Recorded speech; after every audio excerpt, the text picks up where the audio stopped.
إن الحمد لله نحمده ونستعينه ونستغفره ونعوذ بالله من شرور أنفسنا ومن سيئات أعمالنا. من يهده الله فلا مضل له ومن يضلل فلا هادي له، وأشهد أن لا إله إلا الله وحده لا شريك له، وأشهد أن محمدا عبده ورسوله. يا أيها الذين آمنوا اتقوا الله حق تقاته ولا تموتن إلا وأنتم مسلمون. يا أيها الناس اتقوا ربكم الذي خلقكم من نفس واحدة وخلق منها زوجها وبث منهما رجالا كثيرا ونساء، واتقوا الله الذي تساءلون به والأرحام إن الله كان عليكم رقيبا. يا أيها الذين آمنوا اتقوا الله وقولوا قولا سديدا يصلح لكم أعمالكم ويغفر لكم ذنوبكم، ومن يطع الله ورسوله فقد فاز فوزا عظيما. أما بعد فإن خير الحديث كتاب الله، وخير الهدي هدي محمد صلى الله عليه وسلم، وشر الأمور محدثاتها، وكل محدثة بدعة، وكل بدعة ضلالة، وكل ضلالة في النار. قال الله سبحانه وتعالى في كلامه المجيد: قاف والقرآن المجيد بل عجبوا أن جاءهم منذرهم منهم فقال الكافرون هذا شيء عجيب أإذا متنا وكنا ترابا ذلك رجع بعيد قد علمنا ما تنقص الأرض منهم وعندنا كتاب حفيظ بل كذبوا بالحق لما جاءهم فهم في أمر مريج.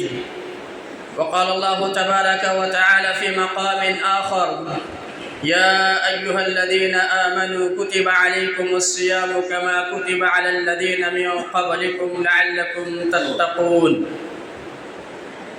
حضرات گرامی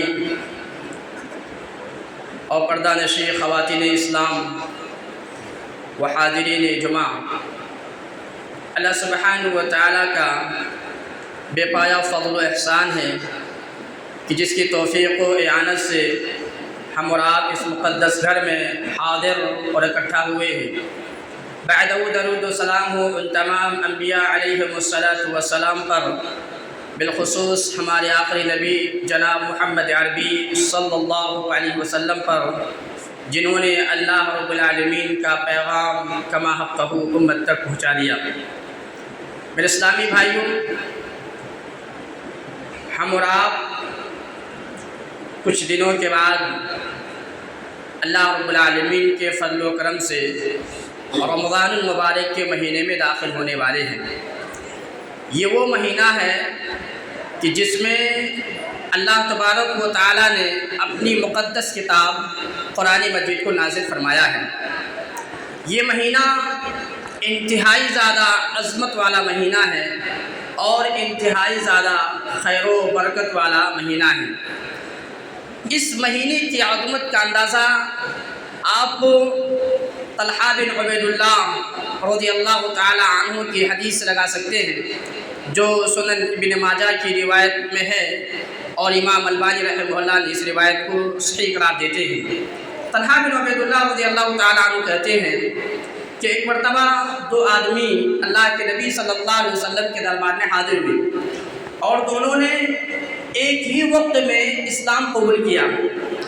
اس کے بعد ان میں سے ایک شخص انتہائی زیادہ عبادت و ریاضت کرتا تھا اور وہ اللہ رب العالمین کی راہ میں شہید ہو گیا، جبکہ دوسرا آدمی پہلے آدمی کے بھی مقابل کم عبادت کرتا تھا اور اس کی شہادت کے 1 سال بعد وفات ہوا۔ طلحہ بن عبید اللہ رضی اللہ تعالیٰ عنہ نے خواب میں دیکھا کہ جو دوسرا آدمی ہے وہ شہادت پانے والے آدمی سے پہلے جنت میں داخل ہوا ہے۔ طلحہ بن عبید اللہ رضی اللہ تعالیٰ عنہ نے یہ خواب لوگوں کو سنایا تو لوگوں نے بڑا تعجب کیا اور بڑی حیرت زدہ ہوئے۔ اللہ کے نبی صلی اللہ علیہ وسلم تشریف لائے، کہا کہ اے میرے صحابہ کیا بات ہے، کس چیز پر تم لوگ تعجب کر رہے ہو اور کس بات پر تم لوگوں کی حیرانگی ہو رہی ہے؟ صحابہ کرام نے اور طلحہ بن عبید اللہ رضی اللہ تعالیٰ نے پورا واقعہ بیان کیا تو اللہ کے نبی صلی اللہ علیہ وسلم نے فرمایا الیس قد مکث ھذا بعدہ سنہ، کیا یہ دوسرا آدمی پہلے آدمی کے بعد 1 سال تک زندہ نہیں رہا؟ فادرک رمضان، جس میں اس نے رمضان المبارک کا مہینہ پایا، فصامہ، اور رمضان المبارک کے مہینے کا روزہ رکھا، وصلی کذا وکذا، اور وصلی کذا وکذا سجدۃ فی السنہ، اور سال بھر میں اتنی نمازیں اور اتنے رکعات اور اتنے تہجد کا اہتمام کیا، فلما بینہما ابعد مما بین السماء والارض، تو ان اعمال کی وجہ سے ان کے درمیان اتنا ہی فاصلہ ہے جتنا کہ زمین و آسمان کے درمیان فاصلہ ہے۔ آپ اس حدیث پر ذرا غور کریں کہ ایک انسان جن کی وفات نارمل ہوتی ہے اور یہ رمضان المبارک کے مہینہ پانے کی وجہ سے شہادت پانے والے آدمی سے پہلے جنت میں داخل ہو جاتے ہیں۔ اسی لیے سلف کہ جب آپ مطالعہ کریں گے تو آپ کو اندازہ ہوگا کہ ہمارے اسلاف کرام اس مبارک مہینے کو پانے کے لیے 6 مہینے تک دعا کرتے تھے کہ اے اللہ یہ رمضان مبارک کا مہینہ ہم کو نصیب فرما دے۔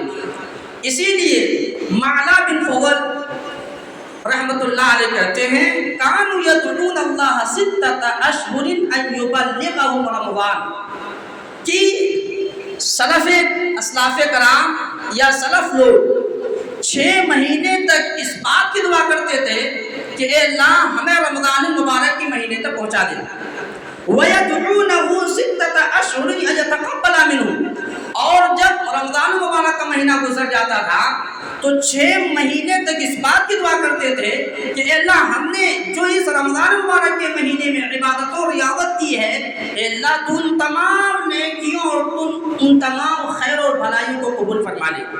اسی لیے یحییٰ بن ابی کثیر رحمۃ اللہ علیہ کہتے ہیں اللہم سلمنی الی رمضان وسلم لی رمضان وتسلمہ منی متقبلا، کہ اللہ تو مجھے رمضان مبارک تک ٹھیک ٹھاک رکھنا اور مجھے رمضان مبارک کے مہینے صحیح سالم پہنچا دینا، وتسلمہ منی متقبلا، اور اس مہینے میں جو کچھ بھی نیک اعمال انجام دوں اے اللہ تو اسے شرف قبولیت سے نواز دے۔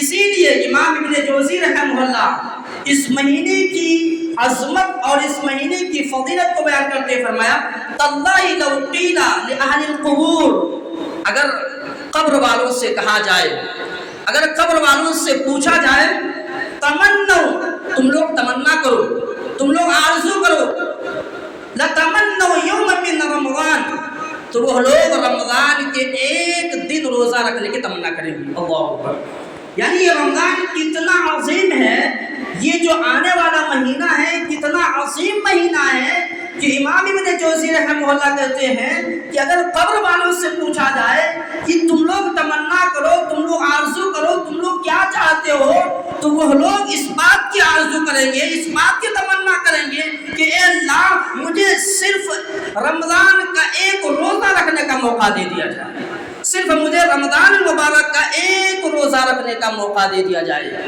کتنی عظیم ہے، کتنا مقدس مہینہ ہے کہ قبر والے اگر تمنا کریں گے تو صرف رمضان کے 1 روزے رکھنے کی تمنا کریں گے۔ اسی لیے عمرو بن قیس رحمۃ اللہ علیہ کہا کرتے تھے توبہ لمن اصلح نفسہ قبل رمضان، کہ اس شخص کے لیے توبہ ہے، اس شخص کے لیے خوشخبری ہے جو رمضان کے مہینہ آنے سے پہلے اپنے آپ کی اصلاح کر لیتا ہے، اپنے آپ کی درستگی کر لیتا ہے، اس شخص کے لیے خوشخبری ہے، اس شخص کے لیے بشارت ہے۔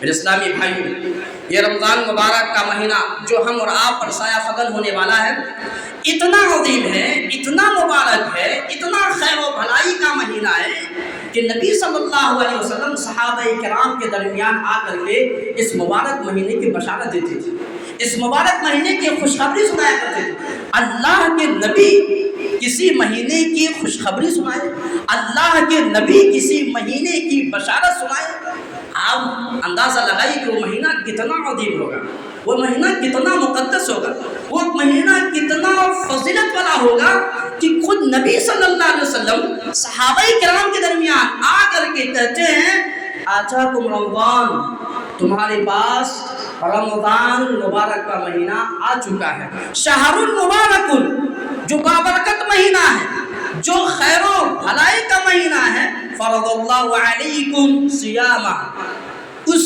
مہینے کے روزے تم پر فرض قرار دیے گئے، تفتح فیہ ابواب الجنہ، اور اس مہینے میں جنت کے دروازے کھول دیے جاتے ہیں، وتغلق فیہ ابواب الجحیم، اور جہنم کے دروازے بند کر دیے جاتے ہیں، وتغل فیہ مردۃ الشیاطین، اور مردود شیاطین کو جکڑ دیے جاتے ہیں، للہ فی لیلۃ خیر من الف شہر، اور اس مہینے میں ایک رات ایسی رات ہوتی ہے جو 1000 مہینوں سے افضل اور بہتر ہوتے ہیں، من حرم خیرہا فقد حرم، جو اس مبارک مہینے میں بھلائی اکٹھا کرنے سے محروم ہو گیا، دراصل وہی انسان محروم ہے، وہی انسان خسارہ اٹھانے والا ہے۔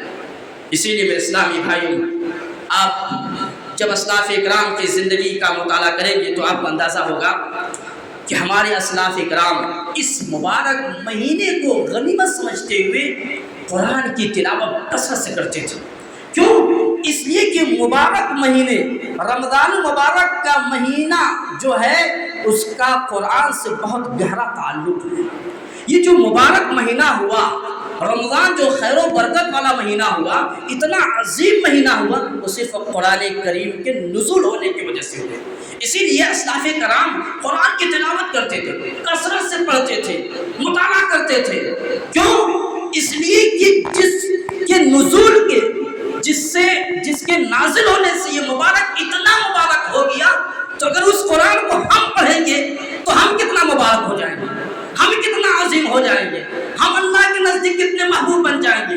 یہ قرآن رمضان میں نازل ہوا تو رمضان سب سے مبارک مہینہ ہو گیا۔ یہ قرآن رمضان میں نازل ہوا تو یہ رمضان کا مہینے میں شیاطین کو بند کر دیے جاتے ہیں۔ یہ قرآن رمضان میں نازل ہوا تو خیر و بھلائی کے نیکیاں اور ثواب اللہ رب العالمین اپنے پاس رکھ لیا۔ تو اگر اس قرآن کو ہم پڑھیں گے تو ہم رب العالمین کے نزدیک کتنے عظیم اور کتنا محبوب بن سکتے ہیں۔ اس لیے اسلاف کرام اس مبارک مہینے کو غنیمت سمجھتے ہوئے اپنی ساری اوقات، اپنی ساری خالی اوقات کو قرآن کی تلاوت میں لگا دیا کرتے تھے۔ ابن رجب رحمہ اللہ کہتے ہیں کان سفیان ثوری رحمہ اللہ کے بارے میں کہتے ہیں کہ اذا دخل رمضان ترک جمیع العبادات، کہ جب رمضان مبارک کا مہینہ داخل ہو جاتا تو سفیان الثوری رحمہ اللہ تمام عبادتوں کو چھوڑ دیا کرتے تھے، واقبل علی قراءۃ القرآن، اور قرآن کریم کی تلاوت میں مشغول ہو جایا کرتے تھے۔ اللہ، یہ تھے ہمارے سلف، یہ تھے ہمارے اسلاف کرام جو اس مبارک مہینے کے داخل ہوتے ہی اپنا تعلق قرآن سے جوڑ دیتے تھے۔ اور آگے میرے ساتھ آئیں، امام مالک رحمہ اللہ کو کون نہیں جانتا ہے؟ 4 ائمہ کرام میں سے ایک امام مالک رحمہ اللہ بھی ہیں۔ ان کے بارے میں آتا ہے کہ اذا دخل رمضان یفر من قراءۃ الحدیث، کہ جب رمضان مبارک کا مہینہ داخل ہوتا تھا تو امام مالک رحمہ اللہ درس حدیث کو چھوڑ دیتے تھے، وہ مجالس اہل العلم، اور علم کی مجلسوں میں بیٹھنا بھی چھوڑ دیتے تھے، واقبل علی قراءۃ القرآن، اور قرآن کی تلاوت میں مشغول ہو جایا کرتے تھے۔ کہنے والوں نے کہا، پوچھنے والوں نے پوچھا کہ اے امام مالک رحمہ اللہ، کیا بات ہے کہ جب رمضان آتا ہے تو آپ درس دینا بند کر دیتے ہیں، حدیث کا درس دینا بند کر دیتے ہیں، اور اسی طریقے سے اہل علم کے مجلسوں میں بیٹھنا بند کر دیتے تھے؟ اور ان کی مجلسوں سے آپ دور بھاگتے ہیں، ریزن اور سبب کیا ہے؟ کہا کہ حدیث کا درس دینا، اہل علم کی مجلس میں بیٹھنا، یہ تو 11 مہینوں کے اندر ہوتے ہی رہتا ہے۔ ایک مہینہ جس مہینے میں قرآن نازل ہوا اور اس مہینے کو بابرکت بنا دیا، تو کیوں نہ امام مالک اس مہینے میں قرآن پڑھ کر کے اپنے آپ کو اللہ کا چہیتا بنا لیں، اپنے آپ کو اللہ کا محبوب بنا لیں، اپنے آپ کو اللہ کا پیارا بنا لیں۔ اس لیے امام مالک چاہتا ہے کہ اس مہینے میں قرآن کو پڑھ کر کے رب کے نزدیک محبوب بن جائیں۔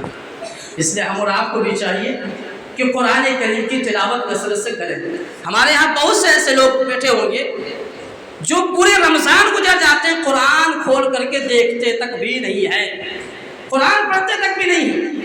اور حیرت و تعجب اس وقت ہوتی ہے کہ ہمارے بہت سے ایسے مرد حضرات ہیں جو عورتوں کو قرآن پڑھنے کا موقع دیتے ہی نہیں ہیں۔ سارے پکوان، جتنے کھانے کی انیک ایٹم ہیں، وہ سب رمضان میں پکوائے، اس کو اس طرح کھانا پکانے میں مشغول کر دیتے ہیں کہ وہ قرآن کریم کی تلاوت کر ہی نہیں پاتے ہیں۔ اب ظاہر سی بات ہے، طرح طرح کے پکوان پکائیں گے، طرح طرح کے کھانا اور ایٹم بنائیں گے تو تھکان محسوس نہیں ہوگی۔ ایک تو روزہ، ایک تو بھوکے پیاسے ہیں، پلس میں اتنے کام کر لینے کی وجہ سے تھکان محسوس ہو جاتی ہے۔ جو خالی اوقات بچتے ہیں، آرام کرنے کا جی چاہتا ہے، انسان کی فطرت ہے، وہ آپ کوئی بھی۔ اس لیے میں ان مرد حضرات سے گزارش کروں گا کہ رمضان آتے ہی آپ کم کھانا کھائیں۔ اس کے 2 فائدے ہیں، کم کھانا کھائیں گے، نیند کم آئے گی، قرآن زیادہ پڑھیں گے، ذکر و اذکار زیادہ کریں گے، صحت و تندرستی رہے گی تاکہ آپ کے روزے چھوٹ نہ پائیں۔ زیادہ کھانے سے انسان کی طبیعت بگڑنے لگتی ہے، انسان کے اندر سستی اور کاہلی آتی ہے۔ یہ کھانے کا مہینہ تو نہیں ہے۔ آپ سلف کی کتابوں کا مطالعہ کریں، آپ سلف کی زندگی کا مطالعہ کریں، آپ کو پتا ہوگا کہ اسلاف کرام کھانا پر توجہ نہیں دیتے تھے، وہ لوگ کھانا کھاتے ہی نہیں تھے اس مبارک مہینے۔ ان لوگ تو فکر اس بات کی ہوتی تھی کہ ہم اس مبارک مہینے میں کس طرح نیک اعمال کر کے رب کے نزدیک محبوب بن جائیں، یہ فکر ان لوگوں کی ہوتی تھی۔ ہماری فکر ہے اللہ کے پکوان۔ اسلاف کرام کی زندگی کا مطالعہ کریں گے تو آپ کو یہ فکر اور یہ تصور نہیں ملے گی، یہ ہمارے پیدا کردہ تصور اور فکر ہے، اس کو ہٹانے کی کوشش۔ آپ اتنے ہی پکائیں یا اتنے ہی پکوانے پر مجبور کریں جتنے کی آپ کی ضرورت ہو، ضرورت سے زیادہ اپنے عورتوں کو کھانا پکوانے پر مجبور نہ کریں، بلکہ ان کو بھی قرآن کریم پڑھنے کا موقع دیا جائے۔ پھر اسلامی بھائیوں، ہم اور آپ جس مبارک مہینے میں داخل ہونے والے ہیں، اس مبارک مہینے کا استقبال ہم اور آپ کو پرزور کرنا چاہیے، کیونکہ سماج معاشرے کے اندر آپ دیکھتے ہوں گے جب کوئی مہمان آتا ہے، بڑے ہی عظیم مہمان آتا ہے، تو ان کا استقبال ہم لوگ کیسے کرتے ہیں؟ بہت خوبصورت انداز میں کرتے ہیں، گھروں کو صاف کرتے ہیں، گھروں کو چمکاتے ہیں، عطر وغیرہ گھروں کے اندر چھڑکتے ہیں تاکہ گھر معطر ہو جائے، آنے والے مہمان کی طبیعت خوش ہو جائے، وہ خوشی محسوس کرے۔ تو ہم اور آپ کے پاس رب کا مہمان آنے والا ہے، جسے ہم اور آپ رمضان المبارک کا مہینہ کہتے ہیں، اور اس مبارک مہینے میں گھر کو آنگن کو چمکا کر کے تو استقبال کر نہیں سکتے۔ اس مبارک مہینے کا استقبال ہم اور آپ کیسے کریں گے؟ اپنے نیت کی تجدید کریں گے، اپنے نیت کی تجدید کریں، آپ اپنے اندر اخلاص پیدا کریں، جو کام بھی کریں صرف رب کی رضا اور رب کی خوشنودی کے لیے کریں۔ تو اس مبارک مہینہ آنے سے پہلے ہم اور آپ کو اپنی نیت کی تجدید کر لینی چاہیے، اپنے نیت کے اندر اخلاص پیدا کر لینا چاہیے کہ یہ مبارک جو مہینہ آنے والا ہے اس میں جو کچھ بھی نیک کام کروں وہ صرف رب کی رضا اور رب کی خوشنودی کے لیے کروں، کسی کے لیے دکھاوا نہیں، بڑکپن نہیں کہ میں نے اتنا قرآن ختم کر لیا 15 دن ہوتے ہی، میں نے اتنے تہجد کی نماز پڑھ لی، میں تو تراویح کی نماز پہلے سب میں آ کر کے پڑھ دوں، فخر و غرور نہیں، صرف رب کی رضا کے لیے آپ اپنے نیت کو تجدید کریں۔ اسی لیے اللہ کے نبی علیہ الصلوۃ نے فرمایا انما الاعمال بالنیات، کہ تمام اعمال کا دار و مدار نیتوں پر ہے۔ اگر آپ چاہتے ہیں کہ ہمارے اعمال رب کے یہاں قدر ہو، ہمارے اعمال رب کے یہاں مقبول ہو، تو اپنے نیت کی تجدید کریں، اپنی نیت کو خالص کریں۔ جتنی نیت آپ کی اچھی ہوگی اتنے ہی آپ کے عمل اللہ کے یہاں قدر و قیمت والے ہوں گے اور آپ کے عمل اللہ کے یہاں قبول کیے جائیں گے۔ اسی طریقے سے حسن بصری رحمہ اللہ بہت پیاری بات کہتے ہیں، کہتے ہیں لا يقبل القول الا بالعمل، کہ کوئی بات عمل کے بغیر قبول نہیں کی جاتی۔ صرف باتیں کرنے سے ہمارے عمل قبول نہیں کی جاتے۔ لا يقبل القول الا بالعمل، باتیں عمل کے ذریعے قبول کی جاتی ہے۔ آپ اچھی اچھی باتیں کرتے، پیاری پیاری باتیں کرتے، لوگوں کو سمجھاتے بھائی رمضان کا روزہ رکھنا چاہیے، قرآن پڑھنا چاہیے، ذکر و اذکار کرنا چاہیے، خود نہیں کر رہے، تو آپ کی یہ میٹھے میٹھے باتیں اللہ کے یہاں کوئی کارگر ثابت نہیں ہوں گے۔ آپ کے یہ میٹھے باتیں کارگر تب ثابت ہوں گے جب آپ خود عمل کریں گے۔ اس لیے میں کہتا ہوں بولے کم زیادہ خود عمل کریں۔ جب آپ زیادہ عمل کریں گے تو آپ کے عمل کرنے کی وجہ سے سامنے والا زیادہ عمل کی طرف راغب ہوگی۔ کہنے سے کچھ نہیں ہوتا ہے۔ تو کہا لا يقبل القول الا بالعمل، باتیں قبول نہیں کی جاتی ہے مگر عمل کے ذریعے۔ ولا يقبل القول والعمل الا بالنیہ، اور باتیں اور عمل قبول نہیں کیے جاتے ہیں مگر نیت کے ساتھ۔ یعنی جو کچھ بھی ہم کہیں خیر کی بات، جو کچھ بھی ہم عمل انجام دیں تو وہ قبول کب ہوں گے؟ جب ہماری نیت خالص ہوں گے، رب کی رضا کے لیے کیے گئے ہوں گے۔ اور کہا ولا يقبل القول والعمل والنیۃ الا باتباع سنہ، اور کوئی بھی بات، کوئی بھی عمل اور کوئی بھی نیت قبول نہیں کیے جائیں گے جب تک کہ وہ کتاب و سنت کے مطابق نہ ہو۔ ہمارے عمل کتنے ہی اچھے کیوں نہ ہو، ہماری باتیں کتنی اچھی کیوں نہ ہو، ہماری نیت کتنے ہی خالص کیوں نہ ہو، لیکن اگر وہ باتیں، وہ عمل، وہ نیت کتاب و سنت کے مطابق نہیں ہے تو ہمارے اس عمل کی، اس بات کی، اس نیت کی کوئی قدر و قیمت نہیں ہوگی۔ کیوں؟ اس لیے کہ ان ساری چیزوں کی قبولیت کے لیے اللہ اور اس کے رسول نے جو بنیادی شرط قرار دی ہے وہ کتاب و سنت کے مطابق ہونی چاہیے۔ اسی طریقے سے میرے اسلامی بھائیوں، امام ابن قیم رحمہ اللہ بہت پیاری بات کہتے ہیں اللہ تطلب علی عملک شاہدا غیر اللہ۔ کہا اخلاص یہ ہے، نیت یہ ہے کہ آپ جو کام بھی کریں اس کام پر صرف تیرا رب گواہ ہو، بقیہ کوئی گواہ ہو ہی نہ۔ ہمارے ہاں باتیں معتبر وہ ہوتی ہے جن کے کوئی گواہ ہو، تب وہ باتیں وزنی مانی جاتی ہے، وہ باتیں معتبر مانی جاتی ہیں۔ لیکن رب کے نزدیک ہماری باتیں، ہمارے عمل معتبر تب ہے جب اس پر صرف رب گواہ ہو، بقیہ کوئی گواہ نہ ہو، عمل کرنے والا جانتا ہو اور اس کا رب جانتا ہو، بقیہ کوئی نہ جانتا ہو، اس عمل کی بڑی قدر اللہ کے ہاں ہے۔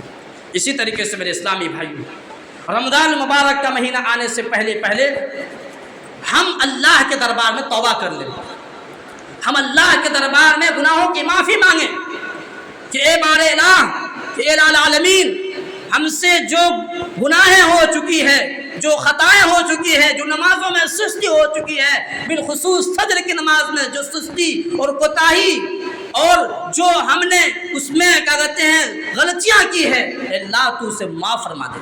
تو رمضان المبارک کا مہینے کا استقبال ہم کس طرح کریں کہ اپنے گناہوں کی معافی مانگ لیں۔ رمضان مبارک کا مہینہ آنے سے پہلے پہلے ہم اپنے گناہوں کی معافی مانگ لیں۔ بھائی گناہ کون نہیں کرتا ہے؟ ابن آدم تو ہے ہی گناہوں کا پتلا، خطا کاروں کا پتلا۔ انسان ہے، غلطی ہوگی، طے ہے۔ آپ انسان ہیں تو غلطی ہونی ہی ہونی، یہ بات طے ہے۔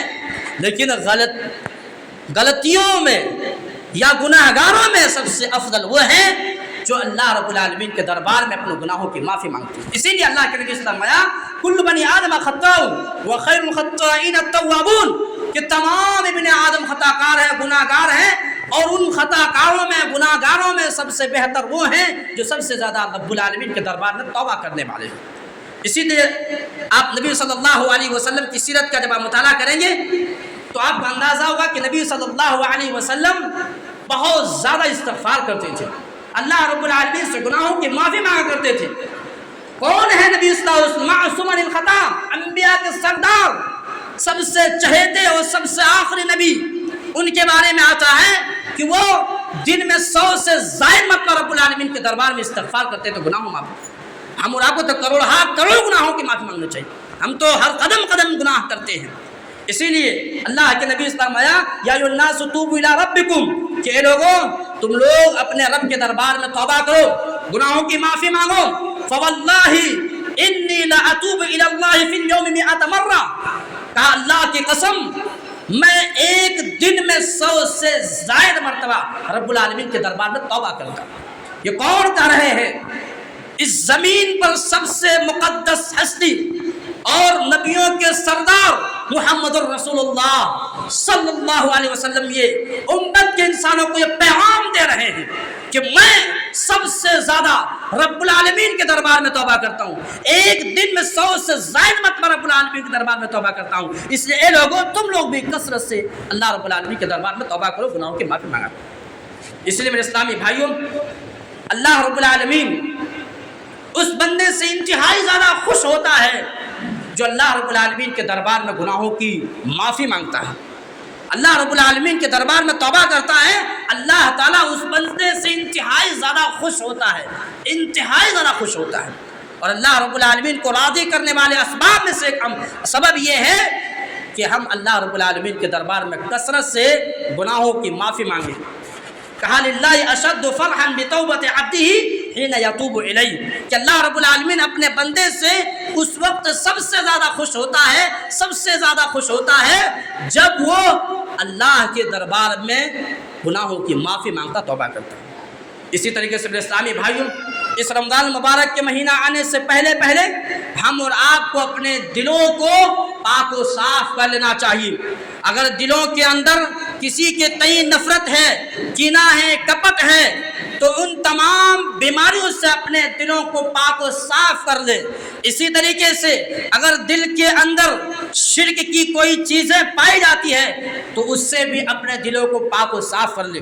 اسی طریقے سے بدعات و خرافات اگر دلوں کے اندر پنپ رہے ہیں، پائے جاتے ہیں، تو رمضان کے آنے سے پہلے بدعات و خرافات سے بھی اپنے دلوں کو پاک و صاف کر لیں. کیوں؟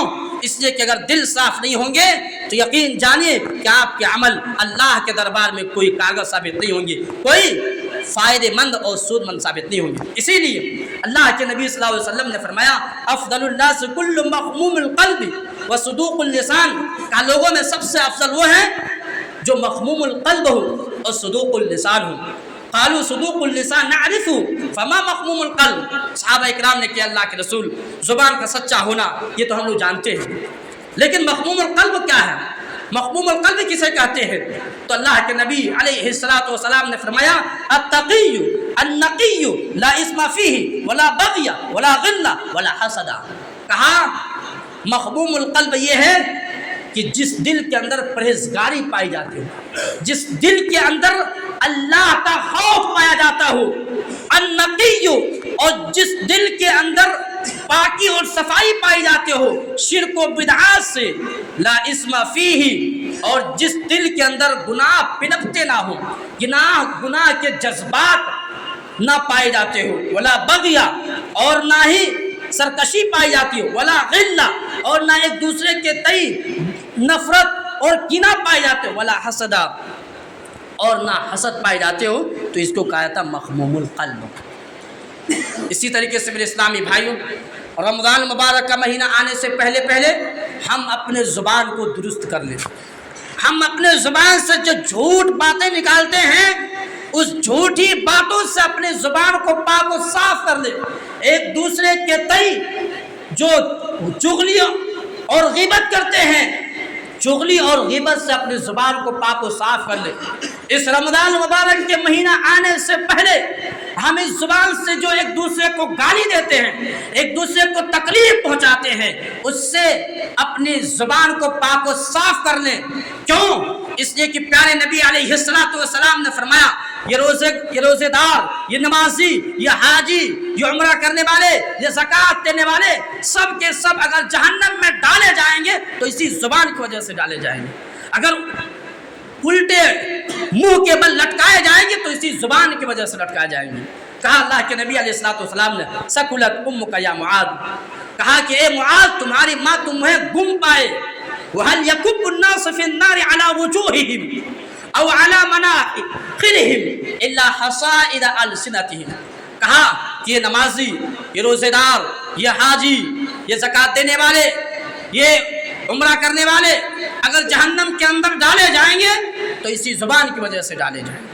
معلوم یہ ہوا کہ اگر ہماری عبادتیں کتنی اچھی کیوں نہ ہو، اگر ہم اپنی زبان کو صحیح استعمال نہیں کر رہے، اپنی زبان سے غلط چیزیں استعمال کر رہے ہیں، تو پھر ہماری یہ سارے کے سارے اعمال اور ساری کے ساری عبادتیں ضائع اور برباد ہو جائیں گی۔ اسی لیے آپ دیکھیں گے اللہ کے نبی علیہ الصلوۃ والسلام نے فرمایا من لم يدع قول الزور والعمل به فليس لله حاجة ان يدع طعامه وشرابه، کہ جو انسان روزہ رکھ کر کے بھی زبان سے جھوٹ بات کو نہیں چھوڑتا ہے، زبان سے تکلیف دینا نہیں چھوڑتا ہے، زبان سے گالی دینا نہیں چھوڑتا ہے، تو ایسے شخص کو کوئی ضرورت نہیں کہ وہ کھانا پینا چھوڑ دے، کیونکہ روزے نام ہے ہی زبان کو صحیح استعمال کرنے کا، روزہ نام ہے دلوں کے اندر تقویٰ پیدا کرنے کا، روزہ نام ہے ایک پکا و سچا مسلمان بننے کا، روزہ نام ہے اپنے زبان کو صحیح استعمال کرنے کا۔ اگر یہ چیزیں روزہ رکھ کر کے فائدے نہیں پہنچا رہے ہیں تو پھر آپ کو کھانے اور پینے سے چھوڑنے سے کوئی کارگر ثابت نہیں، کوئی فائدہ مند نہیں۔ اسی لیے اللہ کے نبی علیہ الصلوۃ والسلام نے فرمایا من یضمن لما بین لحیہ وبین رجلیہ اضمن لہ الجنہ، کہ تم مجھے دو چیزوں کی ضمانت دے دو میں تجھے جنت کی ضمانت دیتا ہوں، دو چیزوں کی گارنٹی دے دو میں تجھے جنت کی گارنٹی دیتا ہوں۔ کیا کہا؟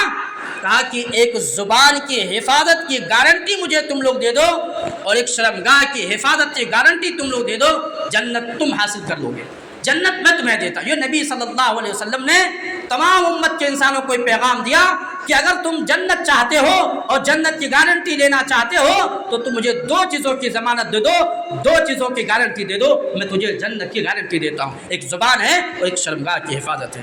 اسی طریقے سے میرے اسلامی بھائیوں، رمضان المبارک کا مہینہ آنے سے پہلے پہلے ہم اور آپ کو رمضان المبارک کے احکام و مسائل کو سیکھ لینا چاہیے۔ کیوں؟ اس لیے کہ اگر ہم رمضان مبارک کے احکام مسائل نہیں سیکھتے ہیں اور روزہ رکھ رہے ہیں تو یقین جانیے کہ آپ روزہ رکھنے میں اور دیگر عبادت کرنے میں آپ سے بہت ساری غلطیاں سرزد ہوں گی اور آپ کی وہ نیکیاں اور وہ عبادتیں قبول بھی نہیں ہوں گی۔ اسی لیے آپ دیکھیں گے اللہ کے نبی علیہ الصلوۃ والسلام کو فرمایا، کہا قولوا لا الہ الا اللہ تفلحون۔ یا اللہ کے نبی علیہ الصلوۃ والسلام مکہ کے اندر 10 سال اسی بات کی دعوت دیتے رہے کہ تم لوگ سب سے پہلے علم حاصل کرو، سب لوگ سب سے پہلے علم حاصل کرو، اس بات کا علم اور اس بات کی جانکاری کہ اللہ کے سوا کوئی معبود نہیں اور محمد صلی اللہ علیہ وسلم اللہ کے رسول ہیں، یہ دو چیزیں سب سے پہلے تم لوگ جانو، یعنی سب سے پہلے شریعت کے احکام و مسائل سیکھو، جانو، اس کے بعد تم لوگ عبادت کی طرف لو۔ اس لیے امام بخاری رحمہ اللہ باب مانتے ہیں کہ سب سے پہلے علم حاصل کرو اس کے بعد عمل کرو۔ معلوم یہ ہوا کہ رمضان المبارک کا مہینہ آنے سے پہلے پہلے ہم اور آپ کو رمضان کے احکام و مسائل کو سیکھ لینا چاہیے۔ اسی لیے امام احمد بن حنبل رحمہ اللہ بہت پیاری بات کہتے ہیں، الناس محتاجون الی العلم اکثر من حاجتهم الی الطعام والشراب۔ کہا علم یہ لوگوں کو کھانے اور پینے سے زیادہ ضرورت مند چیز ہے۔ کہا کھانے پینے سے زیادہ ضروری چیز کیا ہے؟ یہ علم کو سیکھنا ہے۔ کیوں؟ لأن الطعام والشراب يحتاج إليه في اليوم مرة أو مرتين، کیونکہ کھانا پانی تو دن میں ایک بار یا دو بار ضرورت محسوس ہوتی ہے۔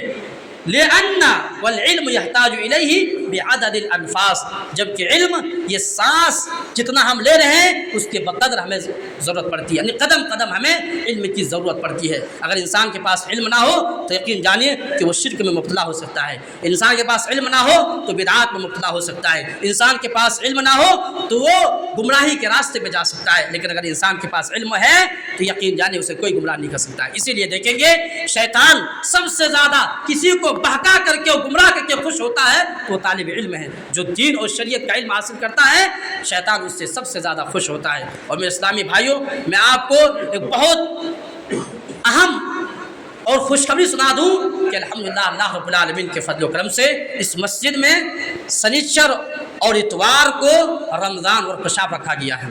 رمضان ورکشاف رکھا گیا ہے، رمضان کے احکام و مسائل، رمضان ہمیں کیسے گزارنا چاہیے، رمضان ہمیں کیا تعلیم دیتا ہے، رمضان ہمیں کیا سبق دیتا ہے، ان ساری چیزوں پر ورکشاف ہونے والے ہیں سیٹرڈے اور سنڈے کو نماز عشاء کے فوراً بعد۔ اس لیے جو لوگ خواہش مند ہیں، جو لوگ چاہتے ہیں کہ ہمارا رمضان اچھا گزرے، ہمارا رمضان بہتر گزرے، ایسے لوگوں کو چاہیے کہ اس ورکشاپ میں شریک ہو تاکہ رمضان کے احکام و مسائل کو سیکھ کر کے رمضان کو بہتر بنا سکے اور رمضان سے بھرپور فائدہ اٹھا سکے۔ اللہ تعالیٰ سے دعا ہے کہ اللہ تعالیٰ ہم تمام مسلمانوں کو آنے والے مبارک مہینے سے بھرپور فائدہ اٹھانے کی توفیق عطا فرما۔ اللہ العالمین۔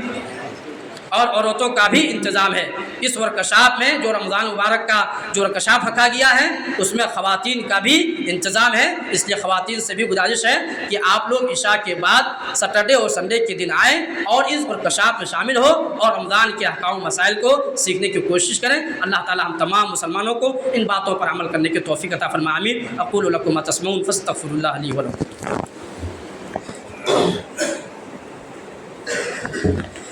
إن الحمد لله نحمده ونستعينه ونستغفره ونعوذ بالله من شرور أنفسنا ومن سيئات أعمالنا، من يهدي الله فلا مضل له ومن يضلل فلا هادي له، وأشهد أن لا إله إلا الله وحده لا شريك له، وأشهد أن محمدا عبده ورسوله، أما بعد فإن خير الحديث كتاب الله وخير الهدي هدي محمد صلى الله عليه وسلم، وشر الأمور محدثاتها وكل محدثة بدعة وكل بدعة ضلالة وكل ضلالة في النار۔